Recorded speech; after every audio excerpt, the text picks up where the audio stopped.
Praise the Lord. 113వ కీర్తన 7-8 వచనాలు. ప్రధానులతో తన ప్రజల ప్రధానులతో వారిని కూర్చుండబెట్టుటకై ఆయన నేల నుండి దరిద్రులను లేవనెత్తువాడు, పెంట కుప్ప మీద నుండి బీదలను పైకెత్తువాడు. మనము నమ్ముకున్న దేవుడు తనను ఆశ్రయించే వారిని పైకి లేవనెత్తే దేవుడు, హెచ్చించే దేవుడై ఉన్నాడు. తనను ఆశ్రయించిన వారిని ఆయన ఎంత స్థానానికి తీసుకెళ్తాడంటే, తన ప్రధానులతో వారిని కూర్చుండబెట్టుటకై నేల నుండి దరిద్రులను, పెంట కుప్ప మీద నుండి బీదలను పైకెత్తుతాడంట. ఒకవేళ నీవు ఒక బీద కుటుంబంలో జన్మించవచ్చు, ఒక దీనుడిగా ఈ లోకంలో ఉండొచ్చు. నీతో ఉన్న వారితో పోల్చుకున్నప్పుడు నీ చుట్టూ ఉన్న వారి కంటే నీ స్థానము, నీ స్థాయి చాలా తక్కువగా ఉండొచ్చు, ఆర్థికంగా గాని, సామాజికంగా గాని, మరే విధంగా గాని.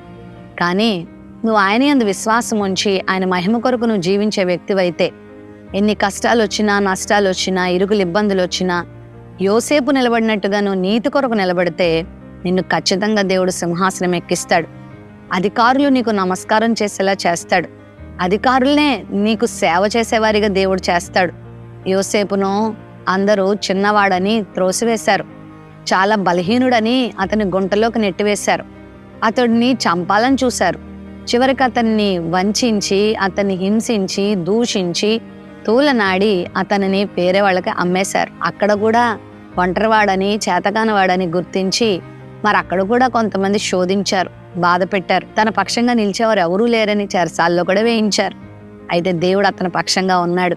దేవుడు అతన్ని విడిచిపెట్టలేదు. ఎంత అద్భుతం చేశాడో కదా. ఎన్నో మలుపులు తన జీవితాన్ని దేవుడు తిప్పి తిప్పి చివరికి ఫరో ముందుకు తీసుకొచ్చాడు. ఫరో ద్వారా ఎంపిక చేయబడేలా చేశాడు. జ్ఞానాన్ని దేవుడిచ్చాడు, తన కృపను దేవుడిచ్చాడు.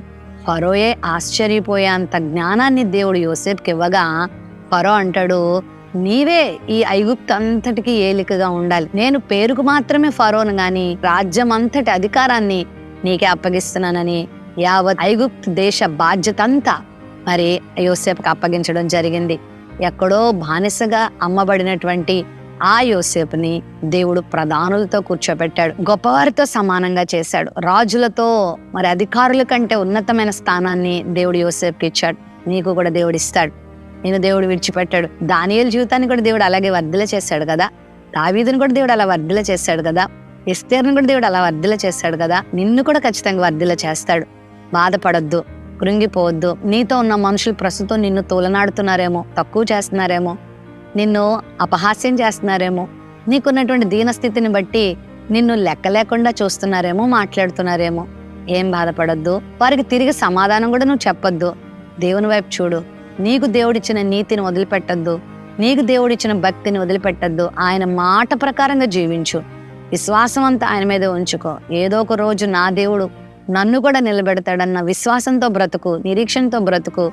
దేవుడు ఖచ్చితంగా ఆ దినాన్ని నీ జీవితంలో తీసుకొస్తాడు. నిన్ను హేళన చేసిన వారి ముందే, నిన్ను తోలనాడిన వారి ముందే నిన్ను దేవుడు హెచ్చిస్తాడు. నిన్ను ఉన్నతమైన స్థానానికి తీసుకెళ్తాడు. నా పరిస్థితి ఇంతే, నా బ్రతికి ఇంతే, నా కుటుంబం ఇంతే, మా స్థితిగతులు ఏం మారవు అని ఏం బాధపడద్దు. నీ స్థితిని మార్చే దేవుడు నీకున్నాడు. మహాపరిశుద్ధుడానికి వందనాలు. బిడ్డల స్థితిగతులలో మార్పును తెచ్చే దేవుడు ప్రభువా. అద్భుతమున కుటుంబంలో జరిగించే దేవుడు నాయన. మేలు చేసి తృప్తిపరిచి బలపరచమని యేసు నామములో ప్రార్థిస్తున్నాం తండ్రి. ఆమేన్.